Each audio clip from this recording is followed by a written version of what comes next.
High বন্ধুরা, তোমরা কেমন আছো?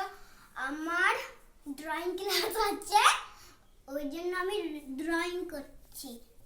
টাটা। এই দেখো, গ্রিন, এটা পিঙ্ক, এটা ইয়েলো, আর এটা হচ্ছে ডিপ গ্রিন। এই দেখো, রং করো।